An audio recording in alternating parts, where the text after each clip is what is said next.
Twin flame are mirror souls. Just like कुछ बच्चों के साथ ऐसा होता है ना कि वो बचपन में अचानक ही हंसने लग जाते हैं, अचानक ही रोने लग जाते हैं। तो वो इसलिए होता है क्योंकि जो उनका डिवाइन ट्विन है उसकी वाइब्रेशन उस समय हाई होती है। अगर आपके साथ भी ऐसा चलता आ रहा है कि अब अचानक ही आपका मूड अच्छा हो गया, अचानक ही सैड हो गया, that you are a twin flame.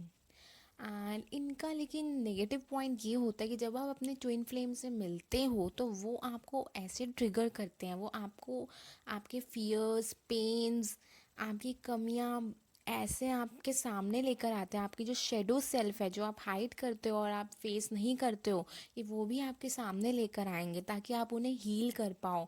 All the past karmas and past pains you can heal in this life by the help of your twin flame, and you can connect to the divine and unconditional love of Shiv Shakti through your spiritual awakening.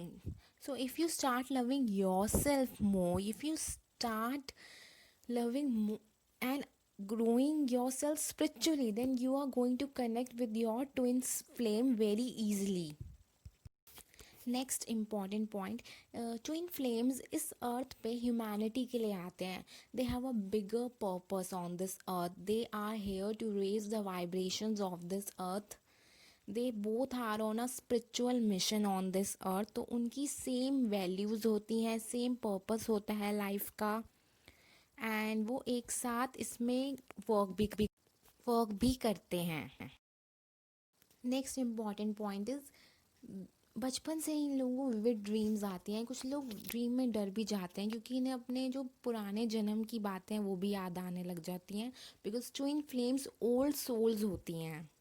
ये काफ़ी पुराने अपने journey complete करके इस soul में आई हुई होती हैं, तो ये इनको काफ़ी रहस्यमयी चीज़ों में इंटरेस्ट होता है, जैसे रिसर्च वर्क में इंटरेस्ट होगा, astrology, tarot reading, spiritual healings में, रेकी हीलिंग्स में, स्पिरिचुअलिटी में, मोटिवेशन स्पीकर, दूसरों को गाइड करना, मोटिवेट करना, दूसरों को हेल्प करना, यही इनका मोटो होता है और ये बचपन से ही इसी नेचर के होते हैं। Both the twin flames have very much in common. वो बचपन से ही सेम चीज़ें, सेम एक्सपीरियंसेस होते हैं उनके, या फिर they both share the same parenting style. जो उन्होंने एक ही चीज़ नोटिस की होती है, तो जब ये मिलते हैं तो आपको ये ज़रूर बताएंगे कि मेरे साथ भी ऐसा ही हुआ, या मेरे भी पेरेंट्स ऐसे ही थे, या मेरी लाइफ में भी ऐसे मेजर इवेंट्स इसी एज ग्रुप में हुए। ट्विन फ्लेम्स जो बच्चे होते हैं बहुत क्रिएटिव होते हैं, म्यूज़िक लवर होते हैं, इनका माइंड बहुत अच्छा होता है, और ये एनिमल लवर होते हैं, पेट लवर, एनवायरनमेंट फ्रेंडली होते हैं, बहुत नेचर से लव करते हैं। ट्विन फ्लेम्स अनयूजुअल सर्कमस्टेंसेस में मिलते हैं। जो मिलते हैं तो अलग ही चीज़ें होती हैं, एंजल गाइडेंस मिलती हैं इन्हें।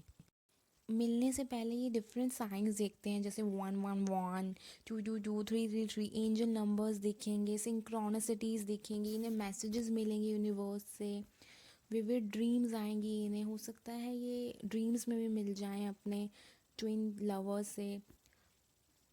और जैसे ही ये मिलेंगे वो सर्कमस्टेंसेस बहुत अजीब होगी, बट जो इनका कनेक्शन होगा बहुत इंटेंस और अनकंडीशनल लव होगा इनके बीच।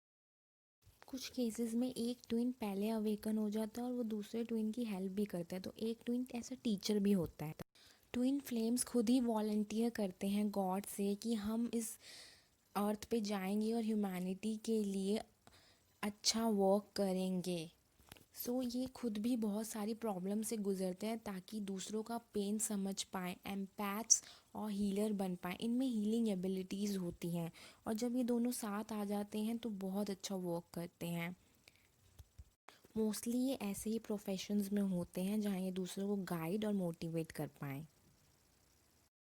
अगर आप अपने ट्विन फ्लेम से अभी तक नहीं मिले हो और आपको लगता है आप ट्विन फ्लेम जर्नी में हो, you need to awaken your soul more, you need to meditate and surrender to God that you can't control anything.